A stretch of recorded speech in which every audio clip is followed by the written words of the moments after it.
안녕하세요. 저는 구천은요 무국원군이고요. 오늘은 연애에 대해서 얘기를 해보려고 해요. 이루어지지 못한 사랑이라든지 이루어질 것 같은데 잘 안 이루어지고 있는 사랑이라든지 재회, 그리고 내연관계, 그리고 이혼이나 이별에 대해서 얘기를 해보려고 하는데요. 조금 긴 얘기가 될 것 같고요. 그리고 다들 알다시피 제가 무당이니까 운명론적인 관점에서 얘기가 될 수 있다는 거를 알고 들어주시는 게 더 편하실 것 같아요. 일단 남자랑 여자가 서로 몇십 년을 다르게 최소 10년에서 20년 이상의 다른 인생을 이렇게 살다가 이렇게 운명선을 가다가 어느 시점에 서로가 비슷한 평행의 운명선상에 놓였을 때 그때 이렇게 맞닿는 지점이 생기면 이게 연애가 이루어지게 되는데요. 반대로 이 운명선이 이제 서로가 이제 갈 길을 가면 헤어지는 게 되게 돼요. 그러니까 인생이라는 게 전부 다 균형을 맞추게 되어 있거든요. 그러니까 해가 뜬 후에는 달이 뜨게 되어 있고, 사람이라는 게 어떻게 균형을 맞추냐면요, 가장 균형에 맞는 편안한 상태가 편안하게 잠자고 있는 상태예요. 똑바로 누워서. 그러면은 몸의 균형이 삐뚤어짐이나 치우침 없이 잘 맞겠죠? 그러니까 사람이 태어났잖아요. 엄마 뱃속에서 생명이 없다가 생명이 만들어져서 태어났잖아요. 그러면 살아있지만 죽어있는 것 같은 상태가 균형이 맞을 거 아니에요. 그게 잠을 자고 있는 상황이에요. 누워서 편안하게 잠을 자고 있으면, 그대로 계속 잠을 자고 있으면 처음에는 균형이 맞지만 그 시간이 오래되면은 사람은 죽어요. 사람은 균형이 안 맞으면 죽거든요. 그럼 어떻게 해야 되냐, 잠을 충분히 잔 후에는 일어나서 서 있는 게 잠잔 거에 정반대라서 균형이 맞는 거예요. 잠을 자고 일어나고 두 개만 반복을 하면은 또 죽어요. 또 어떻게 해야지 균형이 맞냐면, 잠자고 일어나고를 반복을 하다가 그 잠자고 일어나고가 하나의 덩어리의 세션이 돼서 그것만 하면은 또 균형이 안 맞아서 죽어요. 사람은 균형이 안 맞으면 죽는 거예요. 그러면 어떻게 해야 되냐면, 잠자고 서고 그 사이에 앉는 거를 넣어야 돼요. 그러면 잠자고 일어서고 앉고 또 잠자고 앉고 일어서고 이런 거를 이렇게 계속 반복을 하면은 또 그게 하나의 덩어리가 돼서 그것만 계속 하면은 또 죽어요. 그러니까 이제 그 사이에 잠자고 일어나고 서고 그 사이에 이제 밥도 먹고 또 움직이기도 하고 걷기도 하고 그래야지 또 균형이 맞죠? 근데 그것만 하면 또 죽죠? 그러니까 그 사이에 또 먹는 거를 넣어야지 균형이 맞죠?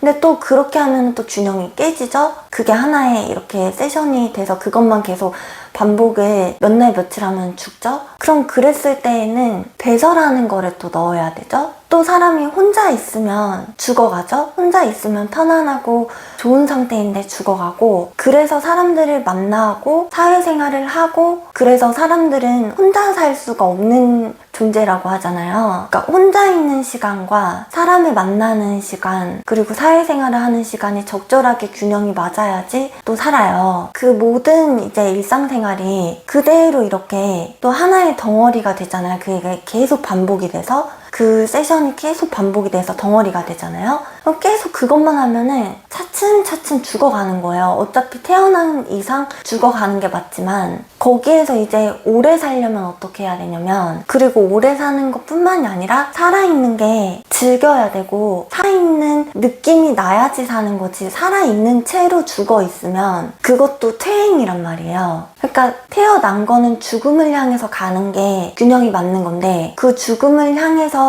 가는 방법이 성장을 해야 돼요. 그래야지 자기가 태어난 주어진 시간과 인생을 다 쓰면서 이렇게 인생이 끝까지 이렇게 소진이 되면서 기분 좋은 쾌락이 있게 마무리가 되는 거거든요.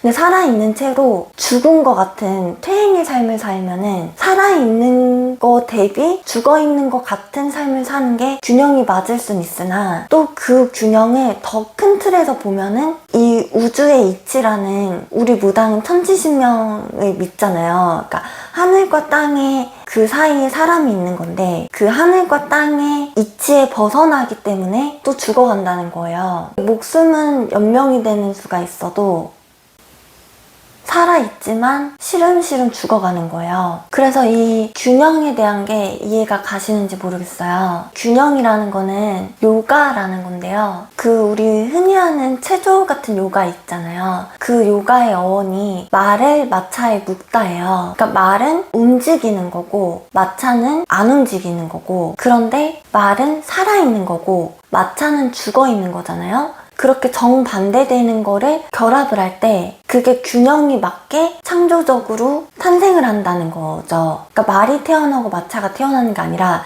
세상에서 또 다른 삶이 태어난다고 할까요? 그러니까 쓸모 있다고 할까요? 아니면 그 살아가는 쾌락을 느낀다고 할까요? 그리고 그 성경에서 보면은 네 왼수를 사랑하라는 말이 있잖아요. 너의 왼수를 소중히 여기라는 말인데, 반대 성질을 곡해하거나 노여하거나 왼수로 생각하지 말고 그 자체로 인정하고 존중해주고 소중하게 여기라는 거예요. 그러니까 그 반대 성질이 있어야지 세상의 균형이 맞거든요. 물론 디테일하게 들어가면 더 복잡하지만 굵직하게 설명을 드렸을 때 해만 있어도, 태양만 있어도 세상의 균형이 안 맞고, 달만 있어도 균형이 안 맞고, 태양이 있기 때문에 달이 있어야 되고, 음이 있기 때문에 양이 있어야 되고, 하늘이 있기 때문에 땅이 있어야 되고, 하늘과 땅이 있기 때문에 그 사이에 사람과 산이 있어야 되는 거고, 그래서 우리 무당들도 하늘과 땅과 그 사이에 산신을 믿잖아요. 그래서 천지신명과 산신을 믿고, 또 천지신명과 산신이 또 그게 더 큰 폭에서 벗어나면 천지신명과 산신만으로는 균형이 안 맞기 때문에, 그래서 이제 그 사이에 또 균형을 세부적으로 맞춰주는 목화토금수가 있는 거거든요. 그래서 그 목화토금수가 있기 때문에 육갑신장님이라는 저희가 모시는 신이 또 있어요. 그 육갑신장은 갑자, 을추, 병인, 정묘, 무진, 기사, 뭐 그런 이제 육식갑자를 의미하는데, 육식갑자라고 하는 거는 띠예요. 뭐 예를 들어서 어떤 애는 뭐 붉은 토끼의 해, 어떤 애는 흰 토끼의 해, 어떤 애는 검은 호랑이의 해, 이렇게 말하잖아요. 그것들이 갑자, 을추, 병인, 정묘 이렇게 60개로 또 구성이 돼요. 그래서 육갑신장이라고 하는 거는 이제 그 60갑자마다 그 다 신이라고 생각해서 음양오행에 목화토금수와 음양오행이 배합이 된 그 모든 경우의 수인 60개의 경우의 수마다 그게 또 이치라고 생각을 해서 천지신명의 뜻이라고 생각을 해서 신으로 본다는 거예요. 그러니까 무당에서 말하는 신은 사람 말고는 전부 다 신이에요. 근데 사람 말고 살아있는 동물이 신이라기보다는 사람 말고 생명이 없는, 이렇게 팔다리가 달려있지 않은 모든 이제 약동하는 기운은 다 신이거든요. 그래서 또 그게 이제 그 천지신명에서 또 다시 우주로 넓혀지면은 저희가 모시는 신은 삼태육성이라는 별이라든지 칠원성군이라는 별을 또 모시게 돼요. 근데 그 칠원성군은 북두칠성을 의미하는데 장군이고 남자라고 생각을 하고요. 그리스 로마 신화라든지 별자리라든지 그런 것들이랑 다 연결이 되게 되어 있고, 그래서 뭐 성경이라든지 요가라든지 불교라든지 각각 이제 모든 철학들이랑 무당의 그런 신명의 철학은 사실 동일해요. 그래서 그게 정신과적인 관점이나 심리상담적인 관점에서 무당의 이치는 크게 벗어날 수가 있는데, 그 이유는 정신과라든지 심리상담은 무의식을 인정하지 않아요. 그러니까 신의 세계를 인정하지 않는다는 거고, 정신분석적인 관점에서는 무당과 굉장히 일맥상통하게 되는데요. 정신분석은 정신병을 다루지 않고 정신증을 다루지 않고 신경증을 다루게 돼요. 그러니까 그 정신분석이라고 하면 손님들이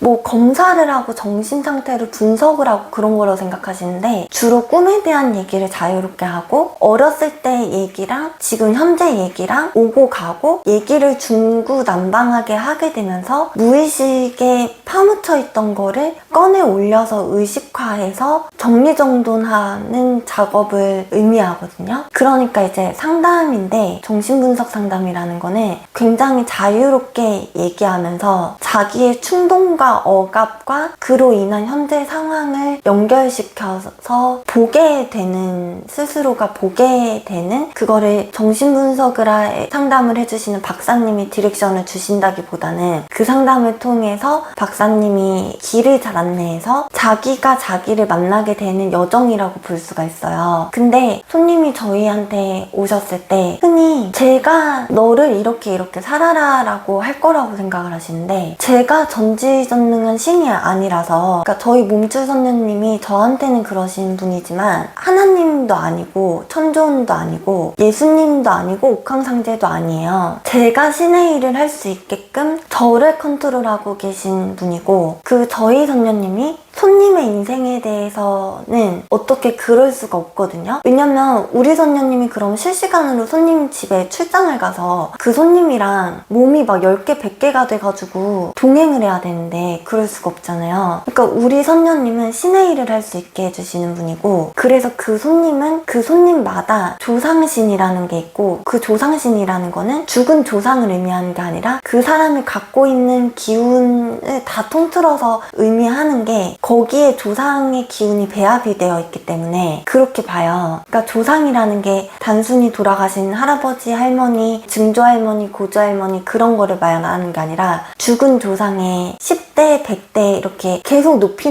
올라가서 천신까지도 다 보기 때문에, 그러니까 그 사람의 줄력과 기운과 태어나게 된 기운 전체를 거든요. 그러니까 무당이라는 거는 신과 소통이 바로 되는 거고요. 일반 사람들은 그렇게 안 되잖아요. 그거를 무당이 해석해주는 것 뿐이에요. 그러니까 풍수지리가 굉장히 무서운 게 무조건 당대발복이거든요. 풍수가 틀어지면은 힘들고요. 그러니까 힘들다는 게 별다른 수혜가 없고요. 그 좋은 풍수지리를 갖는데에도 좋은 집터라든지 좋은 조상님의 묘터라든지 그런 거를 갖게 되는 거는 순전히 자기가 얼만큼 복을 쌓았냐에 따라서 그렇게 되지, 다른 방법은 사실 거의 희미하다고 볼 수 있어요. 근데 굉장히 복대해져서 조상님이 도와서 천국의 하늘의 천사로 가 계신 조상님들이 있고, 지옥 지하세계 지옥에 가 계신 조상님들이 있고, 그런 이제 지옥에 가 계신 조상님들도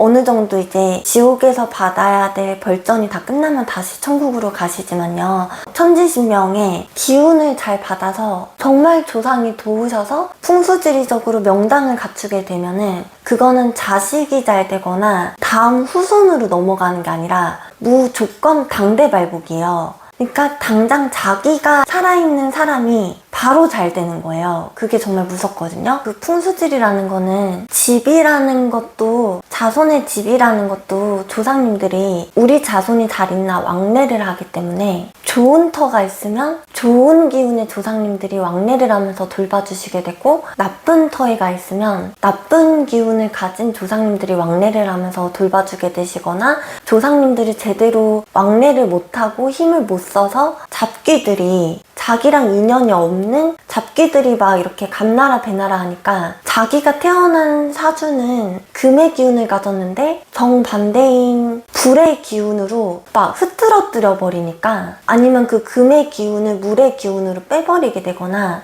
망조가 들리는 거죠. 그래서 저도 개인적으로 저희 신당 터를 알아볼 때에도 저희 이제 천문지리도사 할아버지가 도와주셨지만, 그 명당 터를 풍수지리 선생님들한테 한 10명 이상한테 의견을 들어보고 명당터가 맞다는 의견이 나와서 신당터로 정하게 됐고요. 근데 그거는 또 그럴 기회가 있었던 거는 제가 손님들한테 나쁘게 해를 끼치지 않고 이득을 드리고 복을 쌓았기 때문이에요. 그래서 유교에서는 조상과 자손은 동기가뭉의 관계라고 하거든요. 그러니까 동기가뭉이라는 거는 떨어져 있어도 운으로 서로 밀접하게 통하고 있다는 거예요. 그래서 조상님들이 불편하시면 자손이 불편하고, 또 자손이 편하면 조상님들이 편하고, 조상님들이 편하면 자손이 편하게 돼요. 사람은 살아있는 거고 조상님들은 돌아가셨잖아요. 그러니까 죽은 조상님들이랑 살아있는 사람 사이에서 균형이 맞으려면 산 사람은 산 사람답게 살고 있어야지 또 조상님들이 편하시고 균형이 맞아요. 그런 의미에서 보면 조상님들은 자손이 성장을 하고 잘 되고 남부럽지 않게 성장하기를 바라세요. 인생이 잘 되기를 바라세요. 엄마가 자식 잘 되기를 바라는 마음이랑 똑같은 거거든요. 그러니까 나쁘게 돌아가신 조상님들이든 나쁜 조상님들이든 좋은 삶을 사셨던 조상님들이든 모두 다 자기보다는 자손이 더 거창하게 살기를 바라시는 게 어르신들의 욕심이시거든요. 근데 이제 또 무당들은 푸르청이라는 청배라는 말을 많이 써요. 그거에서 봉청은 신을 부른다는 의미이고, 무당들이 신령님을 글문으로 적어서 모실 때는 봉청이라는 글자를 넣게 되는데요. 그 봉청이 신을 불러서 모신다는 의미인데, 그 청이 무당들이 요즘 쓰는 한자에는 푸르청에다가 말씀언이라는 한자가 붙어서 생긴 청이라는 한자예요. 푸르청에다가 말씀언이 붙으면 청할청이라는 한자가 되거든요. 그런데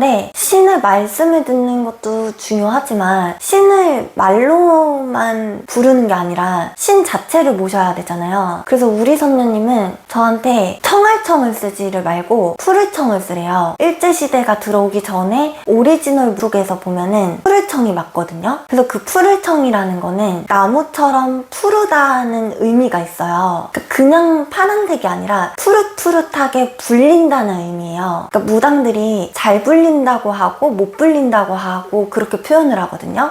잘 나가는 무당은 잘 불린다고 하고 못 나가는 무당은 못 불린다고 하는데, 그 불린다 푸르청에서 나온 나무가 푸르게 자란다는 의미에서 나무가 이렇게 불어나듯이, 풀이 불어나듯이 불린다는 의미를 가져요. 그래서 저희가 이렇게 나무를 굉장히 신령님화하는 게, 무당들이 흔히 선왕 가서 분다는 말이 이제 신내림을 받을 때도 그렇고 치성을 할 때도 그렇고 굉장히 흔하게 쓰는 거거든요. 그리고 그렇게 선왕에서 지내는 제사는 또 나라에서 지원을 해줘가지고 나라에서 무당들한테 이 제를 지내라고 돈을 줘서 무당들은 그 제를 지내야 되는 게 아직까지도 지금 우리나라에서 이루어지고 있고 매년 하고 있어요. 우리나라는 풍수지리적 모카토금수에서 감목이라는 커다란 나무의 성질을 가진 나라이고요. 반대로 일본은 잡초 같은 을목의 성질을 가진 나라이고요. 중국은 흑의 성질을 가진 나라이고요. 나라마다 다 다른데요. 그래서 우리나라는 목신에 대해서 굉장히 소중하게 생각하는 문화가 있었어요. 근데 그 목신이라는 게 나무를 의인화해서 나무가 할아버지가 깃들어있다, 할머니가 깃들어있다, 그게 아니라 나무에 그렇게 생명력 있게 푸르게 자라고 그런 기운을 받는다는 거죠. 그래서 일이 틀어지지 않고 잘 되게 해달라는 의미가 있어요. 일이라는 거는 저희로 치면 굿이거든요. 그러니까 굿이 잘 되게 해달라는 의미로 그렇게 신내림을 받을 때 선왕이라는 그 나무한테 가고 곤양이라는 그 산에 가게 되고, 그리고 굿땅에 가게 되고, 산이라는 거는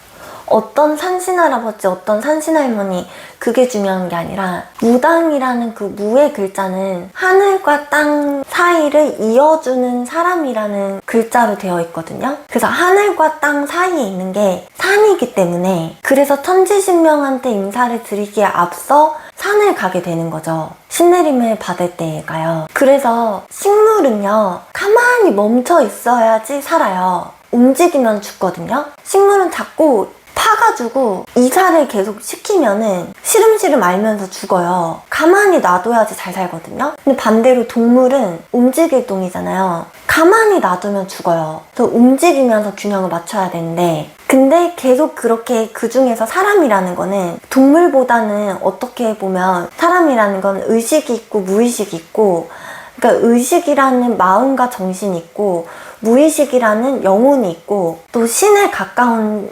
영혼이 발달된 존재란 말이에요. 그러니까 동물이라는 거는 반려동물 말고는 그냥 이제 외부에서 주어지는 대로 자연을 순응하면서 이렇게 사는 게 다인데, 사람이라는 거는 자기가 무의식이 있고 영혼이 있는데 의식과 마음과 정신이라는 그 의식이 있기 때문에 그 의식이랑 무의식이라는 영혼이랑 조율을 계속 하면서 자기가 인생을 개척할 수 있게 신이 권한을 주셨단 말이에요. 그래서 성경에 보면 하나님의 자손이라는 말이 있는 거거든요, 사람이. 그래서 사람은 계속 움직이면서 균형을 맞춰야 되니까, 움직이면서 균형을 맞추는 거는 반대 성질을 계속 찾아가는 게 균형을 맞추는 거예요. 그러면서 정중동이 되고, 그러면서 그게 하나의 틀에 갇히게 되면은 또 거기에서 죽어가니까 확장을 하고 성장을 하고, 그게 이제 나무가 푸르게 자라는, 잘 불리는, 잘 성장하는 삶이거든요.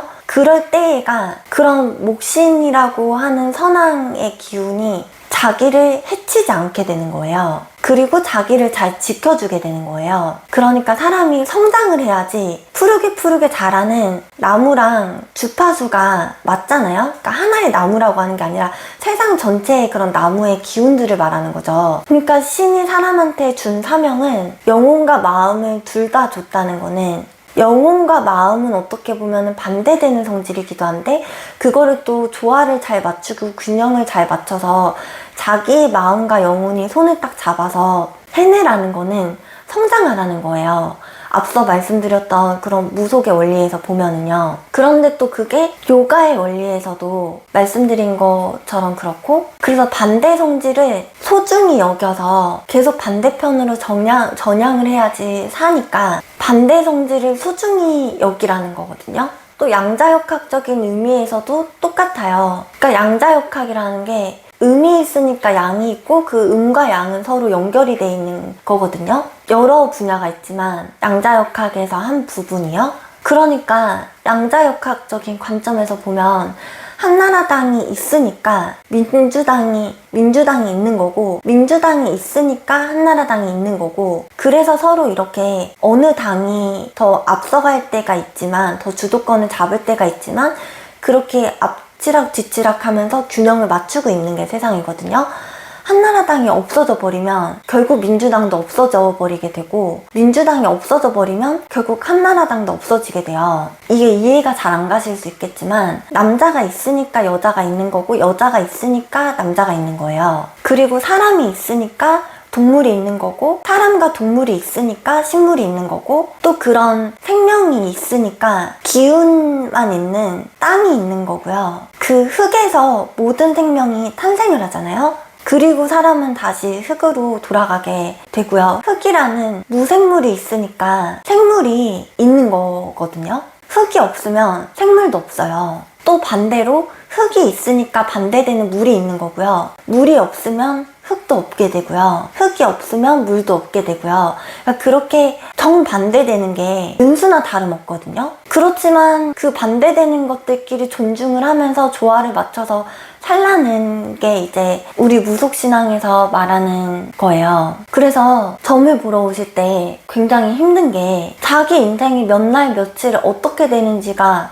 다 정해져 있을 거라고 생각하고 점을 보러 오시는데, 절대로 그렇지 않고요. 우리 무당들은 인생을 개척할 수 있다고 생각하기 때문에 굿도 하고 치성도 하고 부적도 쓰고 할 수 있는 것들을 해보는 거예요. 정해져 있다고 생각하면 그런 것들을 하지 않아요. 그러니까 정해져 있는 거는, 일기예보를 볼 때 구름이 이쪽으로 이동을 하고 있어서 뭐 비 올 확률이 얼만큼 되고 비가 어디서 어떻게 내리겠다 이러잖아요. 그러니까 그 구름이 이동하는 게 사람이고 비가 내리는 게 미래거든요. 그러니까 지금 당신이 이렇게 하기 때문에 당신의 미래가 어떨 거야, 이게 신점이지. 그래서 그게 싫다면 이렇게 했을 때에는 이렇게 되는 경로가 있어. 그렇게 찾아주는 게 우리의 역할이거든요. 무당들의 역할이거든요. 그리고 그렇게 찾아주는 거는 손님이 원하는 거를 전적으로 반영을 하는데, 손님이 원하는 거랑 손님의 조상님들이 원하는 거를 같이 배합을 하게 돼요. 그러니까 이 손님이 하고자 하는 일이나 원하는 삶이 이치에 맞는지 이치를 거스르는지를 같이 봐서 손님이 위험한 상태인지 안전한 상태인지를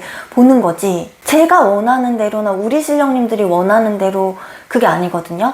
우리 신령님들을 통해서 그 손님의 신의 기운과 손님의 조상님들의 기운과 손님의 그 집의 조상님들의 그런 줄력에 집집마다 다 법이 다른데 그 집집마다 법에 맞게끔 그거를 잘 파악을 해서 손님이 원하는 삶을 찾아드리는 거예요. 내가 원하는 거를 내가 알지 네가 아냐 그러는데 너는 몰라요. 미안하지만 너는 그 당신의 무의식을 볼 수 있는 능력이 너무 약해요. 사람이라서. 그 당신의 무의식과 영혼은 우리가 보는 게 빨라요. 그리고 그 영혼이라는 거는 혼자가 아니라 다 조상님들이랑 동기가문이 되어 있어서 신과 동기가문이 되어 있다는 거예요. 그러니까 조상을 싫어하고 하나님을 믿으시는 분은 그게 이제 하나님의 뜻인 거죠. 왜냐면 조상님들이 돌아가셔서 천국에 가시면 다 천사들이 되거든요. 그러니까 하나님이 혼자 일을 할 수 없어서 다 무수히 많은 천사들이 있잖아요. 그런 천사들이 조상님이 되는 거죠. 그리고 그 천사라고 하면 성경에 나와 있는 천사뿐만이 아니라 돌아가셔서 천국에 속해서